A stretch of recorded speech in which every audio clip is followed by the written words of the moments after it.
wabarakatuh. Kembali lagi bersama gua Bang Jai di channel YouTube gua. Sebelumnya gua mau ngucapin rasa terima kasih gua kepada teman-teman, orang-orang yang terdekat gua yang sudah support channel YouTube gua. Semoga channel YouTube gua mencapai 1000 subscribe. Jadi di video kali ini gua mau ngejawab pertanyaan dari orang yang sudah nanya secara langsung ke gua. Ada yang nanya, kenapa sih tujuan lu bikin YouTube itu untuk apa? Sebenarnya sih dari awal gua nggak ada niat-niat untuk mencoba ke dunia YouTube. Jadi iseng-iseng dulu itu cuma pengen nyimpen video aja di YouTube. Nah, setelah gua pikir-pikir, setelah gua lihat per YouTubean, ternyata banyak sekali motivasi dari orang-orang yang dari nol untuk masuk ke dunia YouTube. Jadi gua dulu cuman sekedar nyimpen video aja di YouTube, dan gue kembali memutar otak.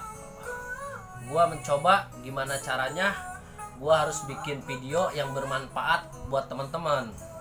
Makanya dari itu gue mencoba, dari awal-awal gue mencoba apa nih yang gue harus buat untuk bisa bisa dilihat oleh orang-orang. Dan gue mencoba itu karena basic gue di bengkel. Gue mencoba untuk bikin video waktu itu, kalau nggak salah bikin video bedanya yang barang spare part yang asli sama yang biasa. Nah, nggak gampang, dan itu sangat-sangat nggak gampang buat gue pribadi mencoba berada di depan kamera. Jadi sangat-sangat sulit. Opening gue di depan kamera itu bisa 1-3 kali itu gagal. Gua terus mencoba dan mencoba, alhamdulillah sampai sekarang gua udah berusaha untuk secara pede untuk berada di depan kamera. Jadi tujuan gua bikin YouTube itu, gua pengen belajar dan pengen memberikan motivasi kepada teman-teman terdekat. Jadi inilah momen yang harus kita manfaatkan. Momen yang harus kita manfaatkan di zaman sekarang, zaman yang sangat-sangat canggih, handphone mahal-mahal, canggih. Jadi segala sesuatu itu bisa dibuat kalau kita siap dan kita benar-benar mau berusaha, niat untuk membuat sesuatu yang kita bisa. Nah, contohnya seperti gua pribadi sebenarnya memang dulu nggak ada niat untuk masuk ke nyoba bikin video di YouTube. Sebenarnya gue nggak ada niat, cuman dulu memang iseng-iseng. Nah, sekarang gue merasa makin kesini gue makin semangat, karena yaitu berkat teman-teman juga yang udah support channel YouTube gue. Dan benar-benar gue sekali lagi minta rasa terima kasihnya buat teman-teman. Sebenarnya ada salah satu YouTube yang benar-benar menjadi panutan gua selalu nonton videonya dan gua selalu mengikutin. Ada satu, yaitu channelnya YouTube Kang Deddy Mulyadi. Gua sangat termotivasi, terinspirasi dari video-video Kang Deddy itu. Kang Deddy membuat video yang real di kampung sendiri, di kampung orang juga. Pokoknya Kang Deddy Mulyadi itu benar-benar menjadi orang panutan gua untuk terus mencoba gimana caranya gua harus bisa berhasil dengan jerih payah gua sendiri. Jadi gua pengen bisa berbagi buat teman-teman, buat orang-orang terdekat terutama. Tujuan gua untuk masuk ke dunia YouTube juga, gue pengen bisa berbagi seperti yaitu panutan gue, Kang Deddy. Kang Deddy sangat-sangat menjadi panutan gue. Ada salah satu video Kang Deddy yang membuat gua sempat mau nangis, tapi gua tahan karena gua merasa nggak perlu lah, yang penting gua harus benar-benar bisa kayak Kang Deddy. Salah satu video ini mungkin kalau buat kalian nih yang suka lihat YouTube, kalian bisa lihat, bisa coba deh kalian buka YouTube-nya Kang Deddy Mulyadi. Jadi ada salah satu video yaitu satu keluarga yang istilahnya sederhana lah. Sederhana, dia memiliki seorang anak laki-laki. Jadi kedua orang tuanya, bapaknya itu sebagai kuli serabutan lah, kuli bangunan apa aja lah. Jadi anaknya itu pengen daftar sekolah. Dia daftar sekolah malah keluar dari kabupaten dia. Padahal di kampungnya itu ada sekolah yang dekat.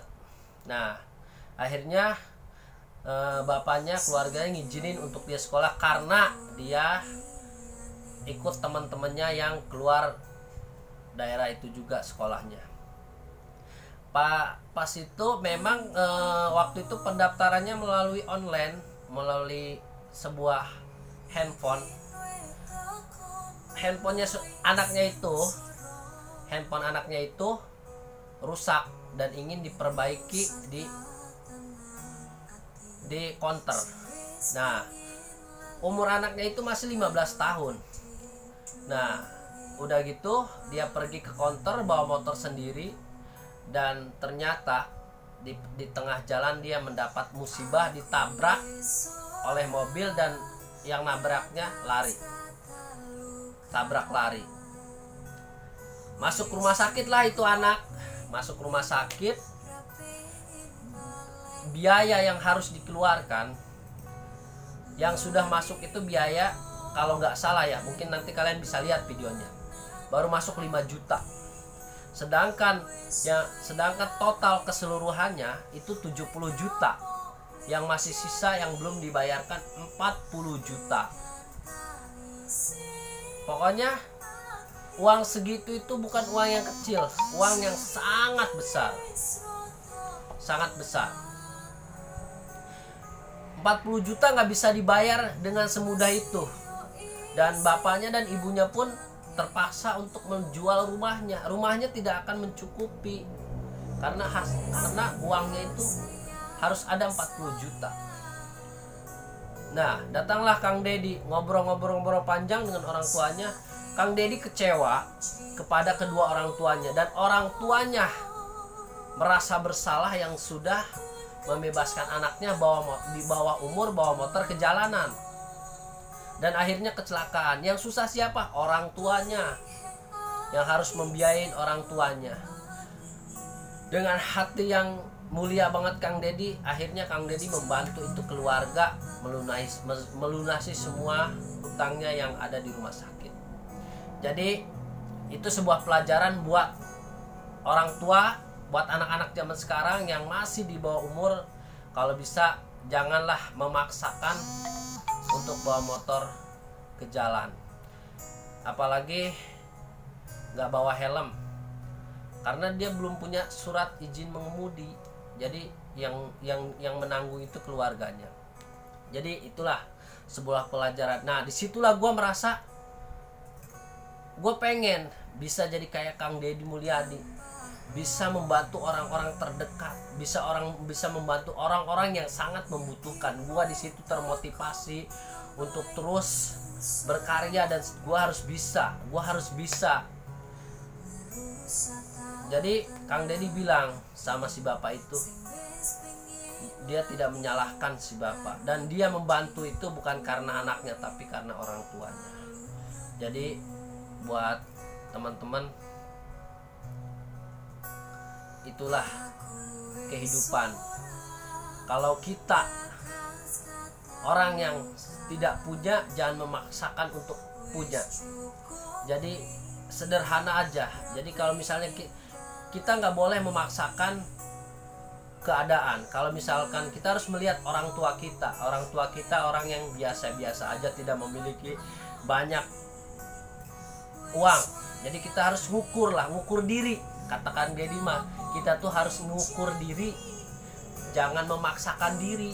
Udah jelas sekolah di dekat rumahnya ada, dia pengennya keluar dari kabupaten itu. Jadi ya udahlah, kejadian yang dilihat dari video Kang Dedi itu ya udah, itulah sebuah perjalanan hidup, sebuah pelajaran buat kita semua, buat orang tua, buat anak-anak zaman sekarang. Jadi itulah jawaban kenapa gue pengen mencoba masuk ke dunia YouTube. Jadi gue pengen bisa berbagi buat orang-orang yang membutuhkan, terutama orang-orang terdekat, orang tua, keluarga, saudara, orang lain. Pokoknya gue pengen bisa berbagi buat orang-orang. Jadi gue minta supportnya dari teman-teman, dan gue juga pengen teman-teman yang di luar sana yang sekarang tuh nyari kerjaan susah, serba susah. Yang kerja aja pada di PHK-in, gimana yang nggak kerja, nyari kerjaan tuh susah. Jadi buat teman-teman, manfaatkanlah waktu sebaik-baik mungkin. Selagi kita diberi napas sampai saat ini, ayolah kita lakukan yang bermanfaat untuk diri kita sendiri, untuk orang lain. Jadi mungkin di video kali ini cuma itu aja jawaban gue kenapa gue masuk ke dunia YouTube. Dan semoga buat teman-teman juga, ayolah kita mencoba kemampuan diri kita, dari kita tunjukin ke orang-orang kalau kita juga bisa menjadi orang yang sukses. Jangan malu, jangan gengsi untuk mencoba, karena kalau kita tidak mencoba, kita tidak akan bisa kalau kita diam saja. Jadi buat teman-teman, gue selalu support siapa aja yang ingin berkarya dengan kemampuannya apa saja, gue sangat support. Gue pengen merangkul semuanya, gue pengen kita itu bisa, dan kita bisa tunjukin kalau kita bisa sukses. Dunia itu kalau sudah bisa kita genggam dengan kedua tangan kita, wah sangat luar biasa bro. Jadi dari sekaranglah kita mulai berpikir, introspeksi diri, gimana caranya kita bisa menghasilkan, bermanfaat buat yang lain. Oke, itu aja di video kali ini. Gua ingin mengucapkan lagi rasa terima kasihnya ke teman-teman yang udah mensupport channel YouTube gua, dan semoga apa yang gua upload di YouTube gua itu ada yang bermanfaat. Jika ada salah-salah kata, mohon dimaklum karena gua juga lagi belajar di sini. Oke, terima kasih. Salam semangat, salam bahagia. Jangan lupa bersyukur untuk hari ini dan selamanya. Terima kasih.